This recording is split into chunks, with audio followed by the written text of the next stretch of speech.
Okay, so we're both big football fans, so we're going to talk about something which happened this weekend. So I am a Leeds United fan. I'm the United, the greatest of all time, as everybody refers to us. The most hated team in the land. Actually, no, Liverpool's the most hated team in the land. Agreed, But yeah. that's more for their supporters. Exactly. We're just hated because we're successful. I am Manchester United. So yes, bit of a rivalry here. Yeah, so this weekend there was a few things which kind of got everybody talking. So I think the first thing that happened was in the Brighton West Brom, where there was a free kick on the edge of the box for Brighton. Lewis Dunk, the big massive captain guy at the back, defender. The big massive captain guy. You know what I mean. So he comes strolling up and the referee blows his whistle and takes Big a free Lee Mason. kick and scores. So Lee Mason, who was the referee, blew his whistle, free kick, scored. Lovely. But before the ball hit the back of the net, Lee Mason blew his whistle again.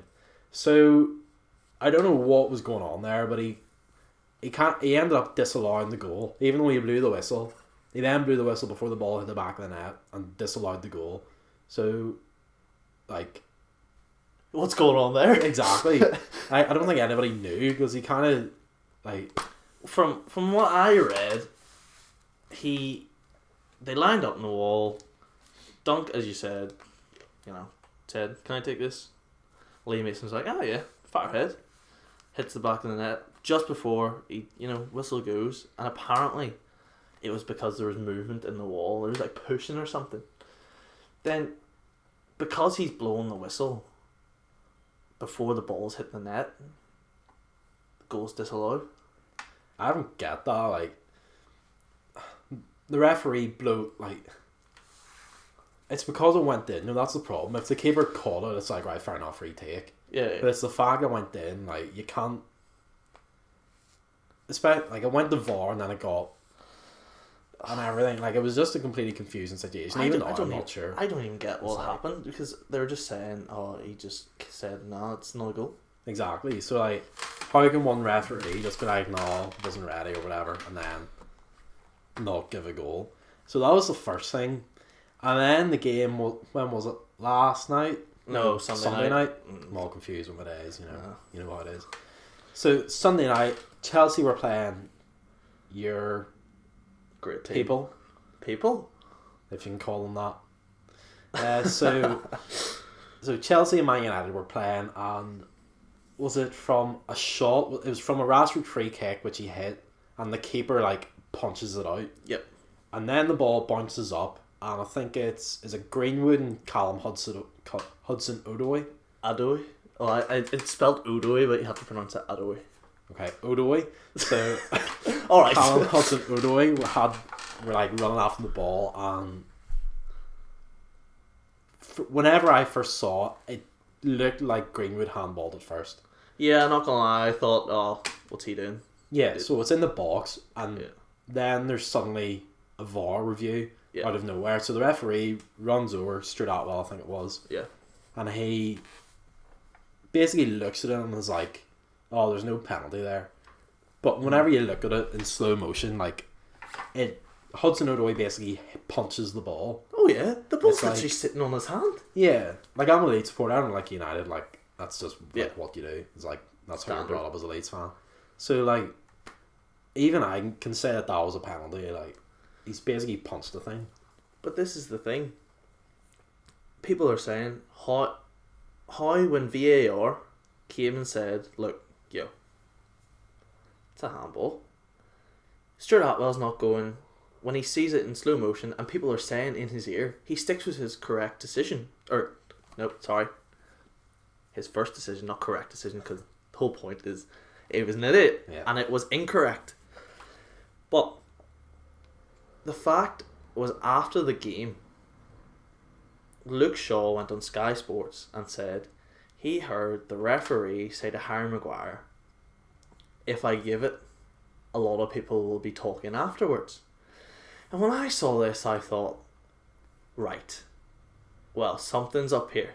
Either he's talking out of his backside and just trying to stir the pot. But shout out to Luke Shaw. He's had an incredible season, Roberto Carlos-esque. But yeah, he goes and says that. And then everybody starts putting on social media, oh, Shaw's, referees are too scared to make decisions.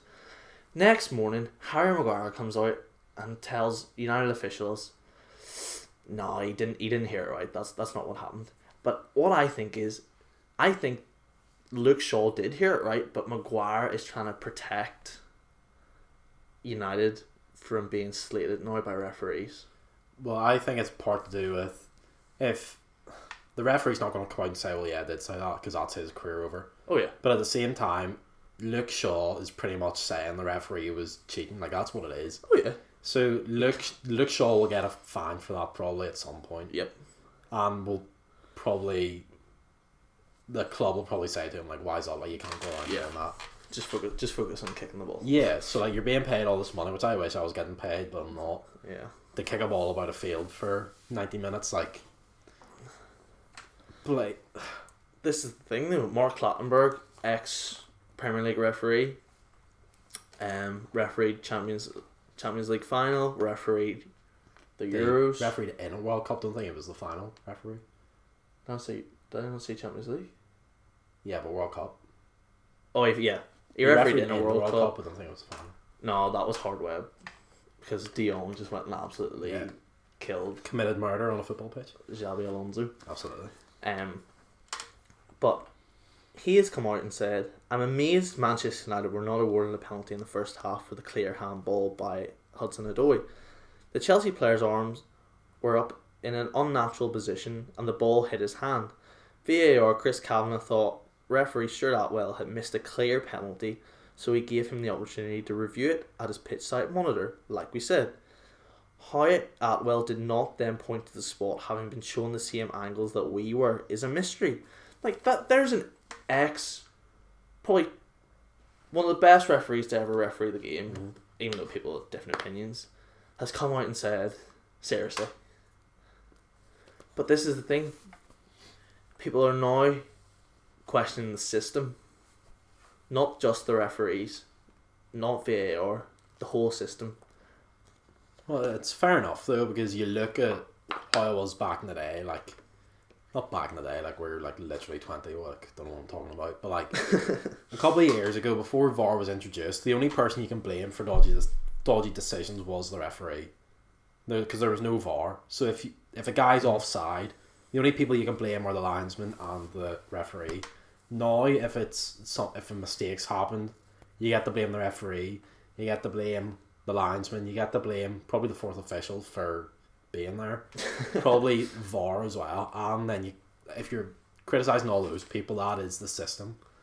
So, just on the subject of fourth official, shout out to Lee Grant. Absolutely. For holding up the board the other night. To be fair, at least he's getting paid for something. To be fair, I'd sit on the bench and get paid to do that. He's on what, 40 grand a week to do that. No problem. Easy money. Happy days. Well, like the whole thing's a mess at the minute. Like considering, is it the Euros this year? Well, rescheduled from last year. Yeah. So like if they're using VAR, does that, if something happens in a World or in a European Championship final, it's because of VAR that something isn't allowed or there's penalty not given. Yeah. Like that's going to be major for like a country. Oh yeah, and you know what'll happen? Lots of countries will be like, look, we don't want this anymore, and so it'll go from being the thing to being scrapped. But you know what's going to happen? This is my opinion. I'm not a huge fan of the VAR, but I'm like, you know what? I accept it and get on with it. It's going to be scrapped.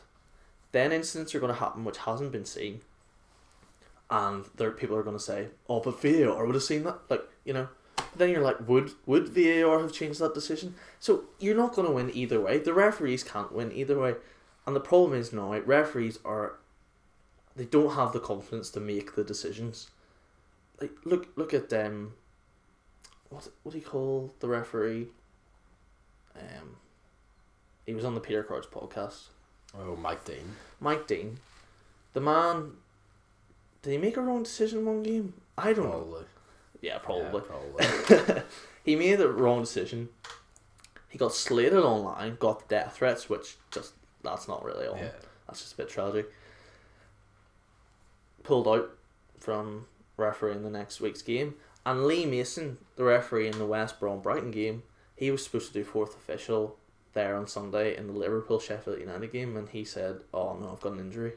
Yeah, the only injury he had was like an injury to his reputation because he completely ballsed it up. And that's the thing. It's like they don't have the confidence anymore. No. Like, there's a reason why no English officials went to the last World Cup, because they're not good enough. Even in Europe, like you watch we watch a lot of Champions League. Yeah. Like, Well, I'm watching Europa League at the minute. well, yes too. Right. Like you look at the referees refereeing there, and like they all seem like smooth with like all their decisions. Even when they go to VAR, like they spend time actually looking at the machine. Yeah. Like there was a guy, was it David Coote or somebody, went over to the VAR. I think it was in a Liverpool game. Mm-hmm.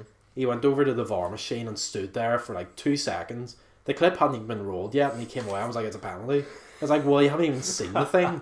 Like, what's going on there?" Like, I just think, I think refereeing's a tough job, but like I think they need to keep it. To be honest with it, they've started with it. You can't. It's like anything. You can't start something and just roll with it for a few years and then just be like, "Nah, this ain't working." It needs fixed though. Like, it's broken, but it needs fixed. I just don't know how you're gonna fix it. No. I think they need to change the rule that if they say it's clear and obvious, if the person who's doing VAR is coming into the referee's ear saying, "Here, look at mate, I'm not sure about that decision. I think you need to look at that again." They need to. The referees need to go, right, you know, I know you shouldn't be influenced by others, there's that saying, but, you know, sometimes you do need to... But there's a reason he's saying that. Yeah. He's not just doing it. He's got the replays. Yeah. Like, the referee's seen it in his time, and when you slow things down, you can see the finer details of things. So, I don't know. But, not just in football, referees are being slated. Rugby. I'm a big fan of rugby. I play rugby most of my life. Play football and rugby, but I prefer rugby. I watch a lot of Six Nations when it's on, Autumn Internationals. But this week, in the Six Nations, England versus Wales. As much as I don't like England, mostly because of the fans and Owen Farrell. What happened? Like, just... I know if I was an England player, or if I had a referee and that happened to me, I would be ripping. So, for context... Yeah. What's the referee called again? Gauzere? We'll go with that. Gauzere. Yeah. A French name that I'm awful at French. So Gotta see. Did you get to see? Spoke English in my oral. Yep. I got to see as well. Nice. Hey, shout out people that got C's in their French GCSEs. Shout out. No, the French was... It was tragic. So was this French referee, just by coincidence. But, you know, that's not saying it.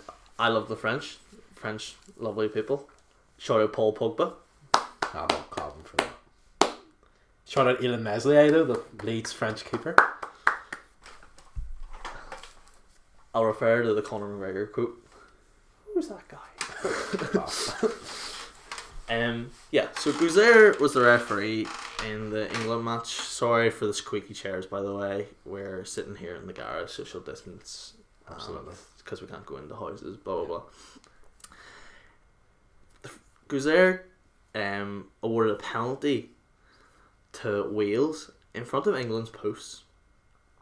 He said to Owen Farrell, England captain, "You need to speak to your players because there's too many penalties going on. You know, next one is going to get a yellow." But to do that anyway, like anytime there's a few like penalties and stuff, like I'm not the biggest rugby fan, but like I was watch the internationals and everything, and you always hear them go like, "Oh, go and speak to your players. They'll give you a minute to go and speak to your players." Yeah. So, Gauzere said this. Owen Farrell went back to speak to his players, trotted on back. 5 seconds was speaking. Dan Bigger had the ball beside the referee. Referee blew his whistle. Dan Bigger looked at him and was like, right. Tapped it. Crossfield kicked. Josh Adams collected it in the air. Was in acres of space. Scores the try. England went ballistic. But you would though, like if you're in a huddle and the referee blows the whistle and the next thing you know he's giving a try, you're like, right, well, like we weren't even ready. Like there were still water boys on the pitch. So how can the game go if there's water boys on the pitch?